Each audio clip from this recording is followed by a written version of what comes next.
Les amis, bonjour, c'est Colette. J'aimerais vous donner mon avis sur les différentes publications des réseaux sociaux, notamment sur la Coupe du Monde.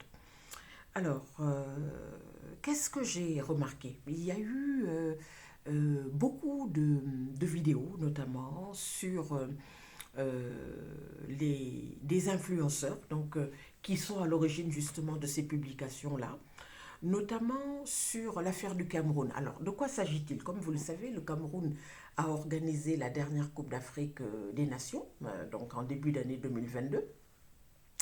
Et une Coupe d'Afrique, c'est vrai, euh, où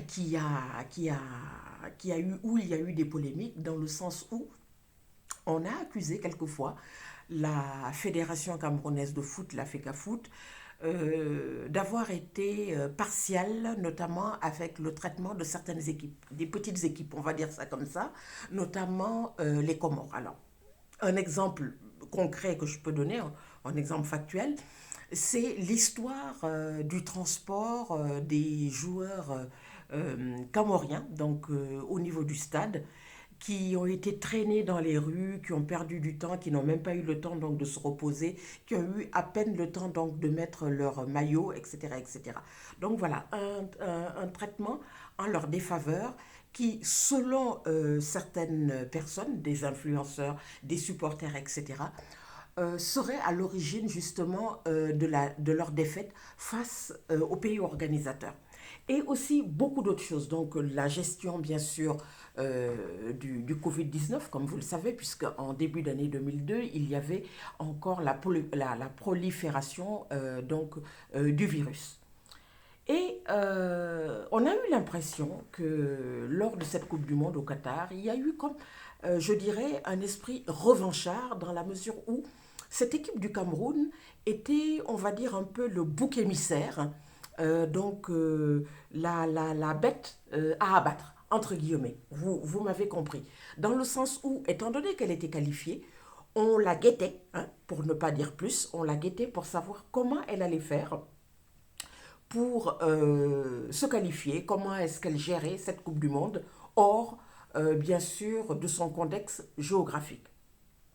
On a donc vu beaucoup de vidéos, beaucoup de commentaires antisportifs, encore une fois, une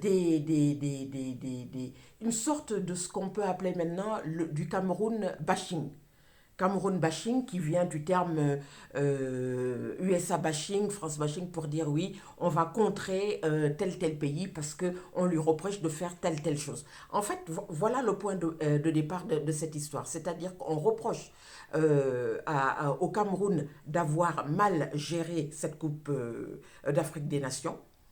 Étant donné que justement il y a toujours des antagonismes, notamment avec d'autres pays que je ne vais pas nommer, l'équipe du Cameroun était guettée en règle générale. Donc on a vu des commentaires haineux, on a vu des comportements antisportifs, des appels de désolidarisation, on va appeler ça comme ça, contre le Cameroun.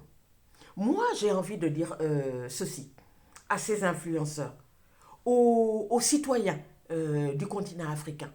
Si nous voulons gagner les prochaines échéances, les grands championnats de football, il va falloir mettre nos querelles internes de côté. La Coupe d'Afrique des Nations est un événement passé. Le Sénégal a été le vainqueur de cette Coupe d'Afrique des Nations. Ça ne sert à rien de venir sur un territoire extérieur du Cameroun, notamment là, la Coupe du Monde de Qatar, pour venir taper sur le Cameroun ou pour critiquer à tout bout de champ ou pour appeler voilà, ça ne sert à rien. Il faut regarder de l'avant. Il faut être grand dans cet esprit sportif. Quand vous avez de la rancune, quand vous avez de la frustration parce que vous estimez que vous avez été justement discriminé dans tel ou tel pays, c'est du passé. Reprenez-vous, travaillez et ça ira mieux. Après, c'est vrai qu'il y a des comportements pas très, je veux dire, pas très sportifs qui perdurent encore sur le continent africain. Ça, c'est vrai. Ça, c'est vrai. Et le Cameroun, c'est vrai, n'échappe pas donc à la règle. Mais ce que j'ai envie de dire, lors de cette Coupe du Monde au Qatar, il y a eu du Cameroun bashing et ce n'était pas non plus sportif. Les influenceurs ont une grosse responsabilité. Vous savez pourquoi? Parce qu'ils sont suivis par des milliers, des dizaines de milliers, voire des centaines de milliers de followers dans le monde. Quand vous entendez des influenceurs qui disent oui, les Camerounais ne sont pas bien, les Camerounais ceci, etc. En tout cas, on avait l'impression que c'était comme une chasse à l'homme, pratiquement. Je suis désolée, mais ça, ce n'est pas du sport. Moi, je lance un appel aux influenceurs africains, en général, qu'ils soient du Sénégal, qu'ils soient de la Côte d'Ivoire, qu'ils soient du Cameroun, etc. Unissez-vous, faites en sorte d'oublier vos différends pour que le football africain, qui dans 4 ans, je le rappelle, va pouvoir avoir 9 participants au lieu de 5, comme cette Coupe du Monde qui s'achève donc au Qatar. Regardez l'avenir. Le continent africain a plus des chances d'aller de l'avant. On a eu le Maroc qui est allé jusqu'en demi-finale. Peut-être qu'en 2026, il y aura une équipe africaine en finale. C'est pour ça que je dis, oubliez le passé. Arrêtez les rancunes qui ne servent à rien. On a vu des choses incroyables au Qatar. J'en ai parlé à d'autres vidéos. Regardez donc mes autres vidéos et vous verrez. La bagarre de Samuel Eto'o, le président de la FECAFOOT, qui a été obligé d'en venir aux mains parce qu'un un individu le harcelait depuis des mois. Il n'a pas accepté que son pays puisse être éliminé de cette Coupe du Monde au Qatar. Il le filmait, il l'insultait, il le dénigrait sans cesse. Monsieur Samuel Eto'o a perdu ses nerfs et l'a frappé.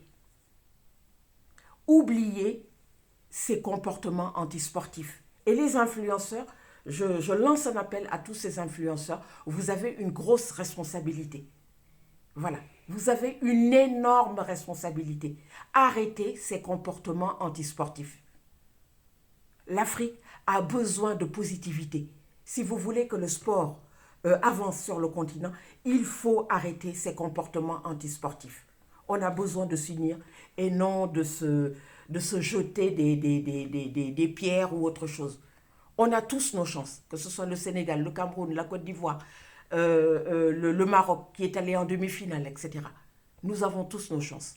Et c'est unis, en étant unis, que nous pourrons avancer. Vive le sport, vive la jeunesse africaine, vive le continent africain. Je vous dis à très très bientôt les amis. Dites-moi ce que vous en pensez, likez et commentez. Merci beaucoup. Au revoir.